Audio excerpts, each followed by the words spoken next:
అపోస్తలుల కార్యముల గ్రంథం 21వ అధ్యాయము ధ్యానము. ఈ అధ్యాయములో వ్రాయబడిన వచనముల సంఖ్య 40.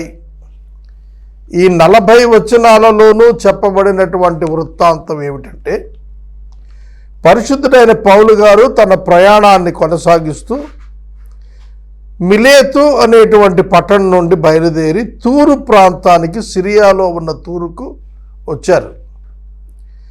ఆ మార్గంలో ఆయన ఓడ ఎక్కి కోసు, రొదు, పతరా అనే ప్రాంతాల ద్వారా ప్రయాణం చేశారు. 4వ వచనంలో పౌలును యెరూషలేముకు వెళ్ళకూడదని పరిశుద్ధాత్మ దేవుడు ఆయనతో మాట్లాడారు. యెరూషలేములో కాలు పెట్టవద్దని ఆత్మ ద్వారా పౌలుతో చెప్పారు దేవుడు. 5 నుండి 11 వచనాల మధ్య పౌలు గారు ఫిలిప్పు అనేటువంటి భక్తుని ఇంటికి వెళ్ళారు. అతనికి కుమార్తెలు ఉన్నారు. ఫిలిప్పునకు కుమార్తెలు ఉన్నారు. ఆ కుమార్తెలు ప్రవచించేటువంటి వారు. ఫిలిప్పు ఇంటిని దర్శించినటువంటి విధానం మనకు 5 నుండి 11 వచనాల మధ్య కనబడుతుంది. 12 నుండి 14 వచనాల మధ్య యెరూషలేముకు పౌలును వెళ్ళొద్దని అక్కడున్నటువంటి భక్తులందరూ కోరారు. కానీ పౌలు గారు వినిపించుకోకుండా యెరూషలేముకు వెళ్ళటానికే ఆయన ఇష్టపడ్డారు, ఆశపడ్డారు, సంకల్పించుకున్నారు. దేవుని చిత్తం జరుగుద్దని ఆ సహోదరులు కూడా మిన్నకుండిపోయారు. 15 నుండి 17 వచనాల మధ్య కైసరయ నుండి యెరూషలేముకు వచ్చాడు పౌలు గారు. ఫిలిప్పు ఇంటిని దర్శించిన తర్వాత తూరు నుండి కైసరయకు వచ్చి, కైసరయ నుండి యెరూషలేముకు పౌలు వచ్చారు. యెరూషలేముకు రావడంతో 3వ మిషనరీ ప్రయాణం ముగిసింది. యెరూషలేములో సంభవించినటువంటి సంభవాలు పౌలు గారికి చాలా వ్యతిరేకతలు వచ్చాయి. ఆయన్ని విచారణలకు గురి చేశారు. వివిధ మార్గాల్లో ఆయన్ని బెదిరించి హెచ్చరిక చేశారు.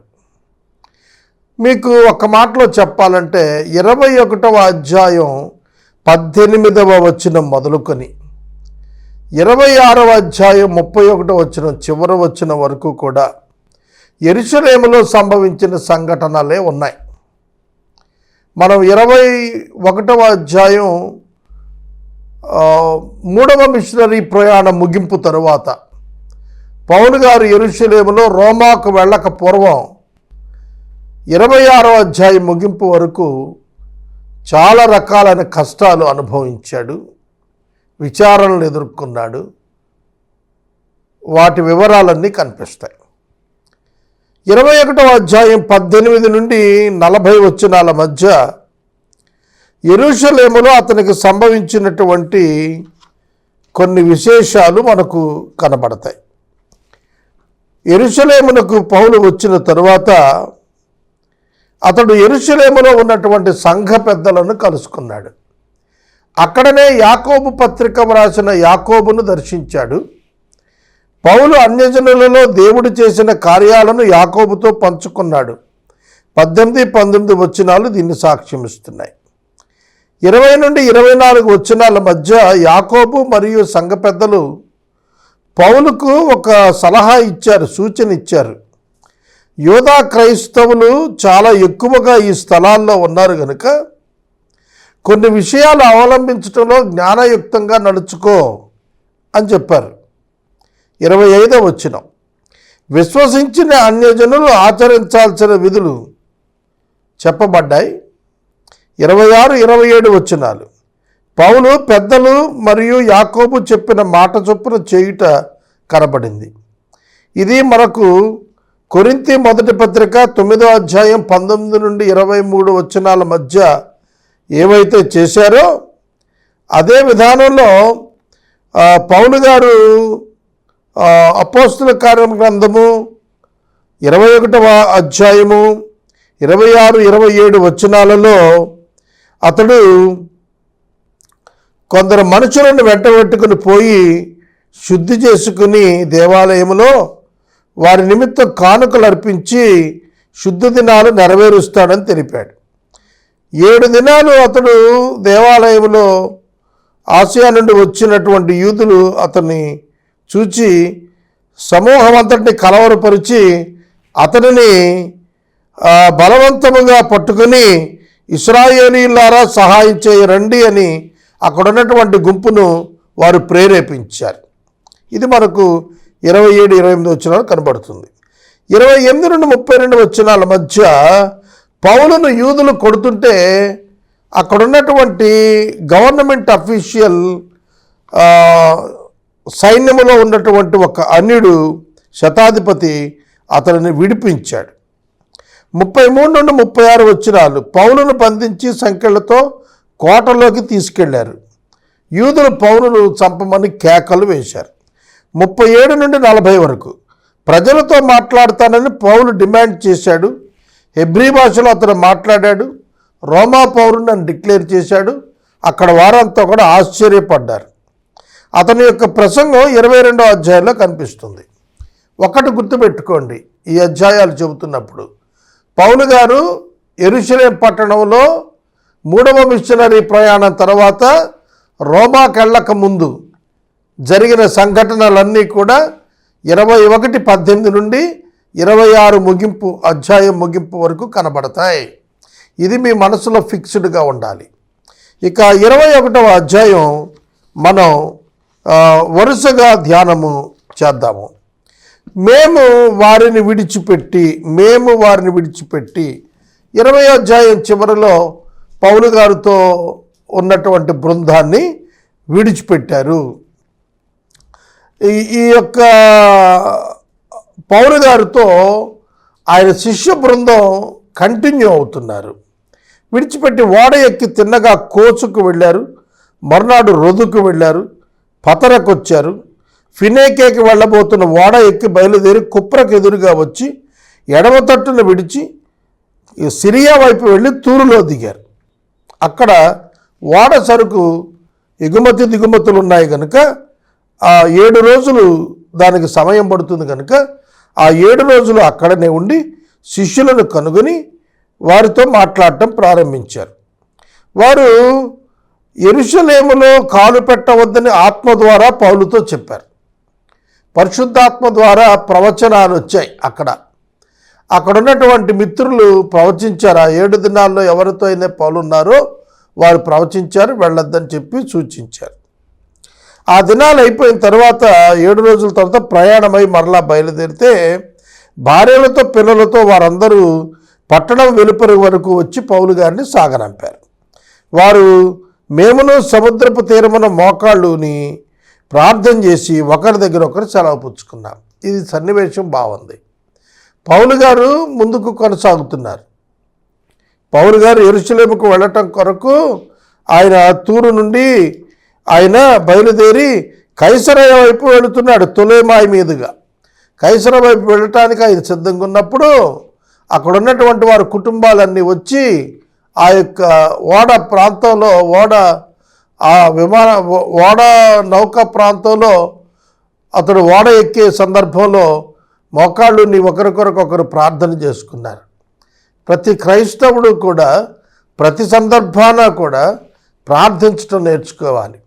ఒకరిని విడిచి వెళ్ళేటప్పుడు, ఒకరు ప్రయాణమై వెళుతున్నప్పుడు ప్రార్థించటం అనేది క్రైస్తవ్యంలో వాడుకగానే కొనసాగుతుంది. అంతటా మేము ఓడ ఎక్కాము, వారు తమ ఇళ్ళకి వెళ్ళిపోయారు. ఓడ ఎక్కి తూరు నుండి చేసిన ప్రయాణం ముగించుకొని తొలెమాయికి వచ్చాము. సహోదరులను కుశల ప్రశ్నలు అడిగి వారి దగ్గర 1 దినం ఉన్నాం. ఆ తర్వాత మరలా బయలుదేరి కైసరయాకు వచ్చాము. కైసరయాలో 7గురిలో ఒకడుకు సువార్తికుడైన ఫిలిప్పు ఇంట ప్రవేశించి అతని యొద్ద ఉంటిమి. 7గురిలో ఒకడు అంటే అపోస్తలులు ఆహారము పంచిపెట్టుట కొరకు ఏర్పాటు చేసుకున్నటువంటి 7 వ్యక్తులలో ఒకడు అని అర్థం. అపోస్తలులు తాము ఆహారం పంచిపెట్టడంలో ఉండటం మంచిది కాదు, మేము కేవలము సువార్త ప్రకటనలోనే ఉంటాము, సంఘ పరిచర్యకు ఒక 7గురిని ఏర్పాటు చేసుకోండి పరిశుద్ధాత్మ చేత వారు ప్రత్యేకించినటువంటి వ్యక్తులను ఆయన ప్రక్కన పెట్టుకుని ఆ 7గురిలో ఒకడైన ఫిలిప్పు దగ్గరికి వచ్చారు కైసరయ్యలో. ఫిలిప్పుకు ఇంట అతనికి కన్యకలుగా ఉన్న 4 కుమార్తెలు ఉన్నారు. వారందరూ దేవుని ఆత్మచేత నిండిన వారై ప్రవచనం చెప్పే వరాన్ని కలిగి ఉన్నారు.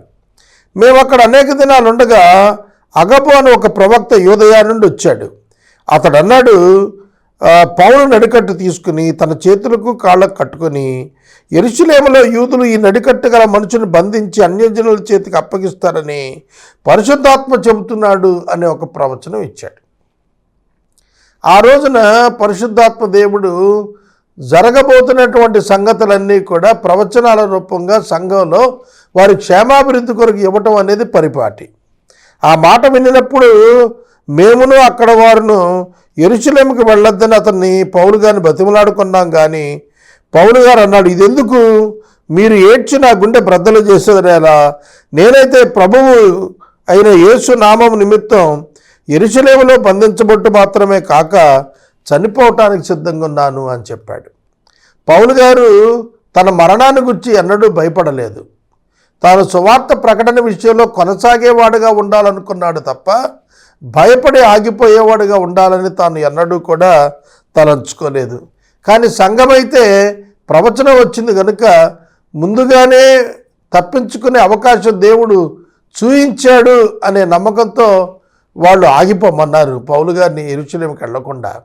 కానీ పౌలు అయితే ప్రభువు కొరకు చనిపోవటానికి తీర్మానం కలిగిన వాడు కనుక తాను యెరూషలేముకే వెళ్ళటానికి నిశ్చయం చేసుకున్నాడు. ఎందుకంటే యెరూషలేములో అతడు పెంతెకొస్తు పండుగ నాటికుంటే కనుక సువార్త పరిచర్య ఇంకా బాగా చేయొచ్చు అనేది అతని యొక్క ఉద్దేశం. అనేక ప్రాంతాలకు సువార్తను పంపించడానికి ఇది ఉపయోగపడుతుంది ఈ ట్రిప్ అని ఆయన యొక్క భావన. అందుకనే అతడు అందరూ వెళ్ళవద్దు అని చెప్పి అన్నా కూడా ఒప్పుకోకుండా ప్రభు చిత్త ప్రకారంగా ముందుకెళ్తాననే భావంతో వెళ్ళాడు. 15వ వచనం, ఆ దినములైన తరువాత మాకు కావలసిన సామాగ్రి తీసుకొని యెరూషలేముకు ఎక్కిపోయాము. మరియు కైసరయ్య నుండి కొందరు శిష్యులు మొట్టమొదటి నుండి శిష్యుడిగా ఉండిన కుప్రియుడైన మ్నాసోను ఇంట మేము దిగాలనే ఉద్దేశంతో అతన్ని వెంటబెట్టుకొని మాతో కూడా వచ్చారు.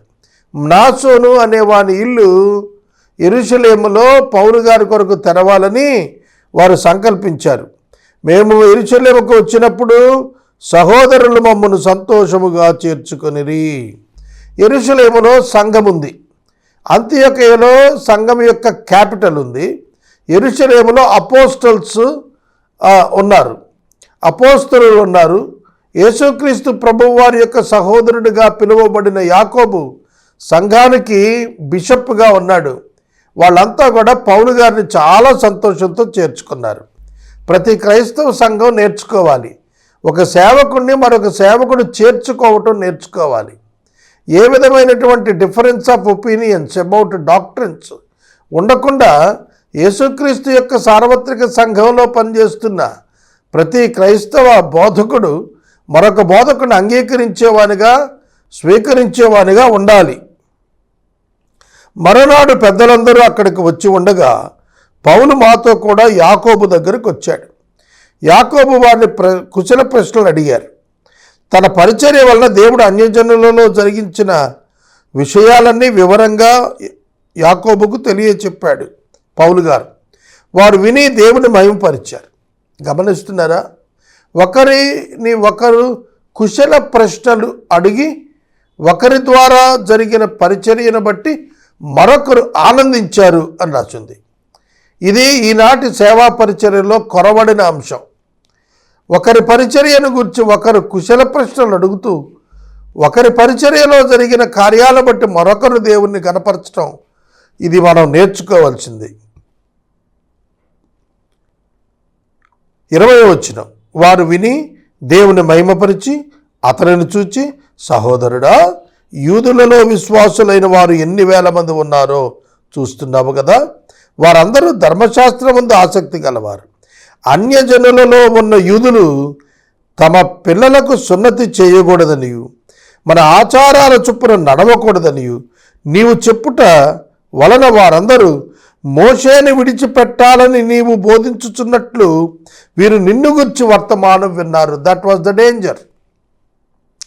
యూదులకు పౌలు గారు ఎలాగా మనసుల్లో గుర్తుండిపోయాడంటే, అన్య ప్రాంతాల్లో ఇతడు మన ధర్మశాస్త్రానికి వ్యతిరేకంగా బోధిస్తున్నాడు, అటువంటి ప్రీచర్ అనేటువంటి ఒక ముద్ర అతని మీద పడింది. వాస్తవానికి అది సత్యమైనప్పటికీ కూడా అది ఇష్టముగా లేని బోధగా వారు పరిగణించుకున్నారు. కావున మనమేమి చేయదుము, ఏం చేయాలి? ఇప్పుడు నిన్ను వాళ్ళు వ్యతిరేక భావంతో పెట్టుకున్నారు కనుక వారికి ఇష్టమైనటువంటి ధర్మశాస్త్ర విధులను కొన్నింటిని కనుక నీవు స్వీకరించి నెరవేరిస్తే వారు తమ అభిప్రాయాన్ని నీ పట్ల మార్చుకుంటారు. ఇక్కడ ఒక ప్రాముఖ్య విషయం మీరు గమనించారా? సత్య ప్రకారముగా జస్టిఫికేషన్ బై ఫెయిత్, విశ్వాసము ద్వారా రక్షించబడతామని చెప్పేది సువార్త సత్యమైన, యూదులలో మతపరమైనటువంటి ఆచారం వల్ల ఉన్నటువంటి అభ్యంతరాలు అత్యధికంగా ఆనాటి సంఘములో కూడా ఉండటం ద్వారా వారిని కన్విన్స్ చేయటానికి ధర్మశాస్త్ర సంబంధమైన క్రియలు కొన్ని చేయమని అపోస్తలుల నుండి సూచన రావటం అనేది విచిత్రం.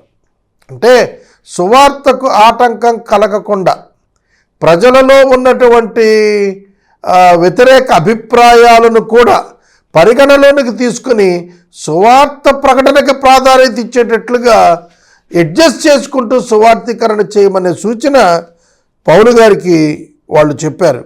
కాబట్టి మేము నీకు చెప్పినట్టు చెయ్యి. మొక్కుబడి ఉన్న 4 మనుషులు మా దగ్గర ఉన్నారు. నువ్వు వారిని వెంటబెట్టుకుని పోయి వారితో కూడా శుద్ధి చేసుకుని తలక్షౌరం చేయించుకున్నట్టుకు వారికి అయ్యేడు తగులుబడి నీవు పెట్టుకొని నిన్ను గురించి తాము వినిన వర్తమానం నిజం కాదని నీవును ధర్మశాస్త్రము గైకొని యథావిధిగా నడుస్తున్నావని ఆ యూదులందరూ కూడా తెలుసుకుంటారు. ఇక్కడ యూదులు వేల సంఖ్యలో ఉన్నారు. వేల సంఖ్యలో ఉన్నటువంటి యూదులు నీ మీద తిరుగుబాటు చేసి నిన్ను హాని తలపెట్టే ప్రమాదం ఉంది. కాబట్టి యూదుల బెడద నుండి నువ్వు తప్పించుకోవటానికి ఇలా చేయి అని చెప్పారు. అయితే విశ్వసించిన అన్యజనుల గురించి ఏం చెప్పారు? వారు విగ్రహాలకు అర్పించిన వాటిని రక్తాన్ని గొంతు పిసికి చంపిన దాన్ని జారత్వాన్ని మానవలసి ఉన్నదని నిర్ణయించి వారికి వ్రాసి ఉన్నామని చెప్పారు. ఇది అపోస్తల కార్యములు 15వ అధ్యాయంలో పేతురు గారు జరిగినటువంటి ఆ మొదటి కౌన్సిల్లో తీసుకున్న నిర్ణయాలు అన్యజనుల్లో నుండి రక్షించబడిన వ్యక్తులు పాటించాలని చెప్పారు. అన్యజనులు విగ్రహాలకు అర్పించిన దాన్ని రక్తాన్ని గొంతు పిసికి చంపిన దాన్ని తినేస్తారు. కానీ వాళ్ళు యేసుక్రీస్తుని అంగీకరించిన తర్వాత యూదులతో పాటుగా కలిసి వాళ్ళు దేవుని ఆరాధించేవారుగా తయారయ్యారు కనుక యూదులకు నచ్చని కొన్ని ఆచారాలు వాళ్ళు చేయకూడదని పరిశుద్ధాత్మకు కూడా అనిపించింది అని వాళ్ళు ఈ నిర్ణయాన్ని ప్రకటన చేశారు.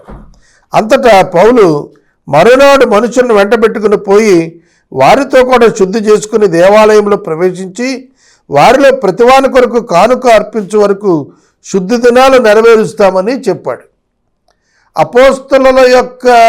అపోస్తల పెద్దల యొక్క ఆ సలహాను అతడు పాటిస్తున్నాడు. ఎందుకంటే to escape from the enmity of Jewish people, యూదా ప్రజల నుండి తాను వ్యతిరేకతను తప్పించుకోవడానికి ఇది చేస్తున్నాడు. 7 దినాలు కావలసినప్పుడు ఆసియా నుండి కొందరు యూదులు వచ్చారు. అంటే ఇతడు ఎఫెసులో ఆసియాలో సేవ చేశాడు కదా, ఇంచుమించుగా 2 నెలల 7 మాసాలు, దగ్గర 3 సంవత్సరాలు అక్కడ ఉన్నాడు కదా. తొరన్ను పాఠశాలలో 2 సంవత్సరాలు వాదించాడు, సమాజ మందిరాల్లో బోధించాడు. ఈయన 3 మాసాల పాటు అక్కడ గడిపాడు. కాబట్టి ఇంచుమించు 3 సంవత్సరాలు ఎఫెసులో ఆసియాలో ఉన్నాడు కనుక ఆసియా నుండి వచ్చినటువంటి యూదులు యెరూషలేములో పౌలు గారిని గుర్తుపట్టేశారు. పట్టుకొని దేవాలయంలో చూచి కలవరం పడి సమూహాన్ని అంతా కూడా కలవరపరిచి అతను బలవంతంగా పట్టుకున్నారు. ఇశ్రాయేలీలు పిలుస్తున్నారు, ఇశ్రాయేలీలారా మాకు సహాయం చేయండి, ప్రజలకును ధర్మశాస్త్రమునకును ఈ స్థలమునకు విరోధముగా అందరికీ అంతటను బోధించుచున్నవాడు వీడే. పౌలు గారు సువార్త ప్రకటిస్తుంటే అది ధర్మశాస్త్రానికి వ్యతిరేకం, సున్నతి అవసరం లేదు, రక్షణ కొరకు సున్నతి అవసరం లేదని ధర్మశాస్త్రంలో ఉన్నటువంటి కొన్ని విషయాలు పౌలు గారు ఖండిస్తున్నాడు. దేవాలయానికే వెళ్ళనక్కర్లేదనేది బోధ కదా న్యూ టెస్టిమెంట్లో. ఆరాధించేవారు ఆత్మతో సత్యంతో ఆరాధిస్తారు తప్ప, ఇంటింట ఆరాధన చేసుకుంటారు తప్ప దేవుని మందిరకు వెళ్ళటం ఏమీ లేదనేది పౌలు గారి వాదన. దేవాలయం ఒకప్పుడు పాత నిబంధనలో క్రీస్తు శిలువకు ముందు కాలంలో దాని నుండి దేవుడు ఆపరేట్ చేశారు. అంతేగాని క్రీస్తు శిలువ తర్వాత పరిశుద్ధాత్మ ద్వారా దేవుడు మనుషులతో మాట్లాడుతూ వచ్చాడు. కాబట్టి ఇప్పుడు మారింది. ఓల్డ్ టెస్టిమెంట్ న్యూ టెస్టిమెంట్ మధ్యన ఉన్న వ్యత్యాసం పౌలు గారు చెబుతుంటే యూదులు అతన్ని అర్థం చేసుకోక అతను పట్టుకున్నారు. ఎఫెసు నుండి వచ్చిన యూదులు సహాయం చేయండి అని మిగతా వాళ్ళని పోగు చేసుకొని పౌలు గారిని పట్టుకుని గ్రీసు దేశస్తులు మరియు వీడు గ్రీసు దేశస్తులను దేవాలయంలో తీసుకొచ్చి ఈ పరిశుద్ధ స్థలమును అపవిత్రపరిచి ఉన్నాడని కేకలేశారు. ఎందుకని? త్రోఫీము ఎఫ్ఎస్సికి చెందిన త్రోఫీము పౌలు గారితో ఉన్నాడు. ఆ శిష్యుల్లో ఉన్నాడు కదా త్రోఫీము. అందుకనే అన్యులను దేవాలయంలో తీసుకొచ్చేశాడు పౌలు గారు అని వాళ్ళు ఊహించుకుని వాళ్ళు పౌలు గారి మీద అటాక్ చేశారు. అప్పుడు పట్టణం అంతా గలిబిలిగుంది. జనులు గుంపులు గుంపులుగా పరిగెత్తుకొని వచ్చేశారు. పౌలు పట్టుకొని దేవాలయం నుండి బయటికి ఈడ్చి పారేశారు. వెంటనే దేవాలయం తలుపులు వేసేశారు. వారు అతను చంపాలని ప్రయత్నం చేస్తున్నారు. చూడండి, పౌలు ఒక యూదుడు, రోమా పౌరుడు, అయినా కూడా అతను చంపాలని యూదులే ప్రయత్నం చేస్తున్నారు. అప్పుడు ఒక శతాధిపతి ఉన్నాడు. పటాలపు పై అధికారికి వర్తమానం వచ్చింది. వెంటనే అతడు సైనికులను తీసుకుని పరిగెత్తుకొని వచ్చాడు. ఆ అధికారి సైనికులను రాను వారిని చూచి పౌలును కొట్టుట ప్రజలు ఆపారు. ఎప్పుడైనా అంతే కదా, పోలీసు వచ్చినప్పుడు పబ్లిక్ కంట్రోల్ అయిపోతారు. ఇక్కడ కూడా ఒక క్రిమినల్ యాక్షన్ జరగటానికంటే ముందుగా అక్కడ ఉన్నటువంటి అధికారులు రావటం వల్ల పబ్లిక్ నిదానించారు. పై అధికారి దగ్గరకు వచ్చి పౌలు గారిని పట్టుకుని 2 సంఖ్యలతో బంధించమని ఆజ్ఞ ఇచ్చాడు. ఇతడెవడో ఏం చేశాడని వాళ్ళని అడిగినప్పుడు సమూహంలో కొందరు ఇలాగూ కొందరు అలాగూ కేకలేస్తున్నారు. అల్లరి పెరిగింది. అందువలన అతడు నిజం తెలుసుకోలేకపోయాడు పోలీస్ అధికారి. అందుకనే అతడు కోటలోనికి ఈయన తీసుకుని వెళ్ళండి అని చెప్పి అన్నాడు. పౌలు మెట్ల మీద నుండి వచ్చినప్పుడు జనులు గుంపుగూడి బలవంతం చేయుచున్నందున సైనికులు అతను మోసుకొని పోవాల్సి వచ్చింది. ఎందుకంటే జనసమూహం అతను చంపమని కేకలు వేస్తూ వెంబడించారు. పౌలు శతాధిపతి చేత తప్పించబడి దేవాలయ యుద్ధ నుండి కోటలోనికి తీసుకుని పోబడ్డాడు. 37వ వచనం. వారు పౌలును కోటలోనికి తీసుకుని పోనై ఉండగా అతడు పై అధికారిని చూచి పౌలు గారు అధికారితో అన్నాడు, నేను నీతో ఒక మాట చెప్పవచ్చునా అని అడిగాడు. అందుకు అతడు, గ్రీకు భాష నీకు తెలియనా? చూడండి, అంటే గ్రీకులో గ్రీకు వారితో, హెబ్రీలో హెబ్రీయులతో, లాటిన్లో కామన్ పీపుల్తో, ఇట్లా పౌలు గారు తన యొక్క భాషా పరిజ్ఞానం చొప్పున అనేకలు సంపాదించుకుంటూ వచ్చాడు. అక్కడ ఎప్పుడైతే గ్రీకులో మాట్లాడాడో అతనికి ఒక డౌట్ వచ్చింది ఆ అధికారికి. ఈ దినాలకు మునుపు రాజద్రోహం రేపి నరహంతకులైన 4,000 మంది మనుషులను అరణ్యానికి పట్టుకుపోయిన ఐగుప్తీయుడవు నీవేనా అని అడుగుతున్నాడు. అప్పుడు పౌలు అతనితో అన్నాడు, నేను కిలికియలోని తార్చువాడనైన యూదులను, ఈ గొప్ప పట్టణపు పౌరుడును, జనులలో మాట్లాడుట నాకు సెలవిమ్మని వేడుకొనుచున్నాను అని చెప్పాడు. జనులతో మాట్లాడటానికి నాకు సెలవు ఇవ్వండి, నేను ఈ యెరూషలేం పట్టణానికి చెందినటువంటి వాడినే, కాబట్టి నాకు మీరు అనుమతి ఇవ్వండి అని చెప్పి అడిగాడు. అతడు సెలవిచ్చాడు. పౌలు మెట్ల మీద నిలబడి జనులకు సైగ చేశాడు. వారు నిశ్శబ్దంగా ఉన్నప్పుడు హెబ్రీ భాషలో మాట్లాడాడు. ఎందుకంటే యూదులు హెబ్రీ భాష మాట్లాడతారు, కానీ యూదులకు హెబ్రీ భాషలో మాట్లాడుతున్నాడు. లేఖనాలు కూడా హెబ్రీ భాషలోనే ఉన్నాయి, హెబ్రీ భాషలో మాట్లాడుతున్నాడు. అక్కడికి 21వ అధ్యాయం మనం ముగించుకున్నాం. 21వ అధ్యాయంలో అతడు మిలేతు నుండి ప్రయాణం ప్రారంభించి తూరుకొచ్చి, తూరు నుండి తొలెమాయి మీదుగా కైసరయ్యకు వచ్చి, కైసరయ్యలో ఉన్నటువంటి ఫిలిప్పుని కలుసుకొని అక్కడ నుండి బయలుదేరి యెరూషలేముకు వచ్చాడు. యెరూషలేములో దేవుని యొక్క అపోస్తలులను కలుసుకొని యాకోబు అనేటువంటి ప్రభు సహోదరుడు ద్వారా హెచ్చరికలు పొంది, అతని ద్వారా సూచనలు పొంది వాటిని పాటించి దేవాలయంలో శుద్ధి ఆచారాలు చేసుకొని అక్కడ నుండి ప్రజలు ఆసియా నుండి వచ్చినటువంటి యూదులు అతను గుర్తుపట్టి బంధించడానికి ప్రయత్నించి చంపడానికి ప్రయత్నించినప్పుడు శతాధిపతి ద్వారా తప్పించబడిన వాడై అతను కోటలోనికి తీసుకుని రాబడి ఆ కోట మెట్లు ఎక్కుతూ ప్రజలకు సైగ చేసి వారిని శాంతపరిచి వారితో హెబ్రీ భాషలో మాట్లాడుతున్నాడు. ఇది 21వ అధ్యాయం యొక్క ధ్యానం. ఇక 22వ అధ్యాయంలో మనకు పౌలు గారు హెబ్రీ భాషలో చెప్పిన ప్రసంగం, తన కన్వర్షన్ నుంచి మొత్తం చెప్పుకుంటూ వచ్చాడు సమాచారం. అది ప్రజలందరికీ కూడా ఆయన ఎల్లప్పుడూ చెబుతూ ఉండేటువంటి మెసేజ్ మళ్ళా చెబుతూ వచ్చాడు. ఇది మనం 22వ అధ్యాయంలో చూస్తాం. 21వ అధ్యాయం ఇక్కడ మనం ముగించుకున్నాం.